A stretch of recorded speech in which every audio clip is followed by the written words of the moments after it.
تو تم نے جواب دیا کہ نہیں۔ تب میں نے اپنے دل میں کہا کہ اگر یہ بات اس سے پہلے کسی نے کہی ہوتی تو میں سمجھتا کہ اس شخص نے بھی اسی بات کی تقلید کی ہے جو پہلے کہی جا چکی ہے۔ میں نے تم سے پوچھا کہ اس کے بڑوں میں کوئی بادشاہ بھی گزرا ہے؟ تم نے کہا کہ نہیں۔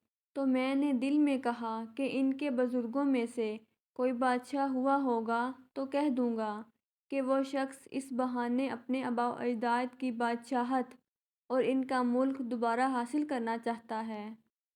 اور میں نے تم سے پوچھا کہ اس بات کے کہنے یعنی پیغمبری کا دعویٰ کرنے سے پہلے تم نے کبھی اس کو دروغ گوئی کا الزام لگایا ہے؟ تم نے کہا کہ نہیں۔ تو میں نے سمجھ لیا کہ جو شخص آدمیوں کے ساتھ دروغ گوئی سے بچے وہ اللہ کے بارے میں کیسے جھوٹی بات کہہ سکتا ہے۔ اور میں نے تم سے پوچھا کہ بڑے لوگ اس کے پیرو ہوتے ہیں یا کمزور آدمی؟ تم نے کہا کمزوروں نے اس کی اتباع کی ہے۔ تو دراصل یہی لوگ پیغمبروں کے متبعین ہوتے ہیں۔ اور میں نے تم سے پوچھا کہ اس کے ساتھی بڑھ رہے ہیں یا کم ہو رہے ہیں؟ تم نے کہا کہ وہ بڑھ رہے ہیں اور ایمان کی کیفیت یہی ہوتی ہے حتیٰ کہ وہ کامل ہو جاتا ہے۔ اور میں نے تم سے پوچھا کہ آیا کوئی شخص اس کے دین سے ناخوش ہو کر مرتد بھی ہو جاتا ہے؟ تم نے کہا نہیں۔ تو ایمان کی خاصیت بھی یہی ہے جن کے دلوں میں اس کی مسرت رچ بس جائے وہ اس سے لوٹا نہیں کرتے۔ اور میں نے تم سے پوچھا کہ آیا وہ کبھی عہد شکنی کرتے ہیں؟ تم نے کہا نہیں۔ پیغمبروں کا یہی حال ہوتا ہے، وہ عہد کی خلاف ورزی نہیں کرتے۔ اور میں نے تم سے کہا کہ وہ تم سے کس چیز کے لیے کہتے ہیں؟ تم نے کہا کہ وہ ہمیں حکم دیتے ہیں کہ اللہ کی عبادت کرو، اس کے ساتھ کسی کو شریک نہ ٹھہراؤ، اور تمہیں بتوں کی پرستش سے روکتے ہیں، سچ بولنے اور پرہیزگاری کا حکم دیتے ہیں۔ لہٰذا اگر یہ باتیں جو تم کہہ رہے ہو سچ ہیں تو عن قریب وہ اس جگہ کا مالک ہو جائے گا کہ جہاں میرے یہ دونوں پاؤں ہیں۔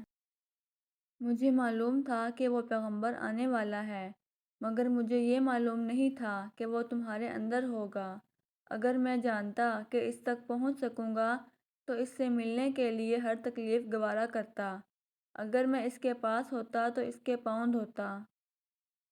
ہرقل نے رسول اللہ صلی اللہ علیہ وآلہ وسلم کا وہ خط منگایا جو آپ صلی اللہ علیہ وآلہ وسلم نے وحیہ کلبی رضی اللہ عنہ کے ذریعے حاکم بصرہ کے پاس بھیجا تھا، اور اس نے وہ ہرقل کے پاس بھیج دیا تھا۔ پھر اس کو پڑھا تو اس میں لکھا تھا، اللہ کے نام کے ساتھ جو نہایت مہربان اور رحم والا ہے۔ اللہ کے بندے اور اس کے پیغمبر محمد صلی اللہ علیہ وآلہ وسلم کی طرف سے خط ہے شاہ روم کے لیے۔ اس شخص پر سلام ہو جو ہدایت کی پیروی کرے۔ اس کے بعد میں آپ کے سامنے دعوت اسلام پیش کرتا ہوں۔ اگر آپ اسلام لے آئیں گے تو دین و دنیا میں سلامتی نصیب ہوگی، اللہ آپ کو دوہرا ثواب دے گا، اور اگر آپ میری دعوت سے روگردانی کریں گے تو آپ کی رعایا کا گناہ بھی آپ ہی پر ہوگا۔